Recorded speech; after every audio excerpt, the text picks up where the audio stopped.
আল্লাহ ন্যায় বিচারক, আল্লাহ সর্বশক্তিমান, আল্লাহ পরম দয়ালু। আর যে যার ক্ষতি করতে চায়, আল্লাহ যদি চায় তাকে রহমতের ছায়া দিয়ে ওই ক্ষতি থেকে বাঁচিয়ে দেয়। কিন্তু যে ক্ষতি করতে চেয়েছিল বরঞ্চ সেই তার ক্ষতির মধ্যে পড়ে গেল। এখন জীবন নিয়ে বাঁচা বড় দায়ী। কি দরকার মানুষের ক্ষতি করার? কি দরকার মিথ্যা অপবাদ দিয়ে সুন্দর একটা সম্পর্ককে নষ্ট করার? কি দরকার একাকিত্ব সব কিছু কেড়ে নেওয়ার? কোনো দরকার ছিল? পারলেন কিছু করতে? সে তো নিজেই ঠকে গেলেন। তাই আসুন আমরা কাউকে না ঠকিয়ে সবাইকে ভালোবাসার চাদরে রাখি, সবাইকে ভালোবাসি।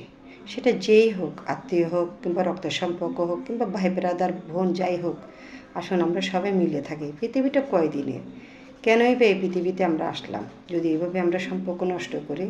তাই সম্পর্ক নষ্ট করাটা যেমন ঠিক না, আসুন কিছু দোষ গুণগুলোকে মেনে নিয়ে আমরা সবাই আবার একত্রিত হয়ে ভালোবাসার মেলবন্ধনে আবদ্ধ হই। আর যদি সেটাও যদি না করেন তাহলে তো আর কিছুই বলার ভাষা নেই। ভালো থাকবেন।